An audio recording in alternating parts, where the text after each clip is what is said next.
बहुत समय पहले की बात है। एक किसान था, नाम था नथथू। वह अकेला था, उसका कोई परिवार नहीं था, सिवाय एक प्यारे और समझदार बंदर चिंपू के। चिंपू उसके साथ बचपन से था, दोनों एक दूसरे के बिना अधूरे थे। रेगिस्तान के बीचों बीच, जहाँ दूर दूर तक सिर्फ रेत ही रेत थी, नथथू और चिंपू ने मिलकर एक सपना देखा।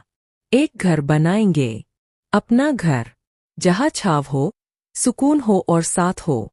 दिन में दोनों धूप में जलते, रात को तारों के नीचे रेत पर सोते और धीरे धीरे पत्थर जोड़कर, लकड़ियाँ बिछाकर एक प्यारा सा घर बना लिया। छोटा सा था, पर प्यार से भरा हुआ। दीवारों पर चिंपू की पेंटिंग्स थीं और एक कोने में नथथू की छोटी सी चूल्हे वाली रसोई। रात को दोनों घर की छत पर बैठकर चांदनी में बातें करते। पर एक दिन आसमान बदल गया, काले बादल छा गए। रेगिस्तान जहाँ कभी पानी की बूंद भी मुश्किल से गिरती थी, वहाँ तूफानी बारिश और बाढ़ आ गई।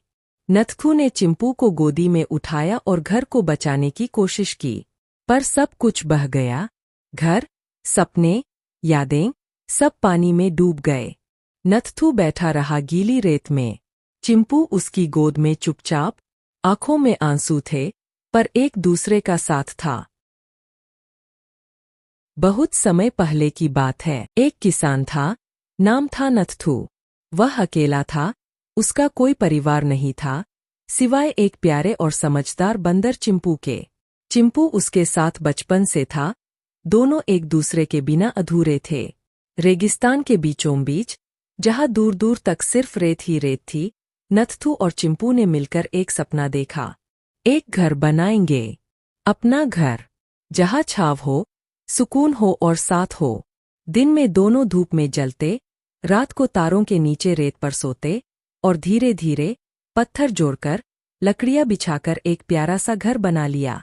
छोटा सा था, पर प्यार से भरा हुआ। दीवारों पर चिंपू की पेंटिंग्स थीं और एक कोने में नथथू की छोटी सी चूल्हे वाली रसोई। रात को दोनों घर की छत पर बैठकर चांदनी में बातें करते। पर एक दिन आसमान बदल गया, काले बादल छा गए। रेगिस्तान जहाँ कभी पानी की बूंद भी मुश्किल से गिरती थी, वहाँ तूफानी बारिश और बाढ़ आ गई।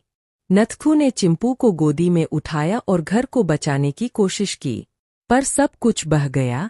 घर, सपने, यादें, सब पानी में डूब गए। नथथू बैठा रहा गीली रेत में, चिंपू उसकी गोद में चुपचाप, आंखों में आंसू थे, पर एक दूसरे का साथ था।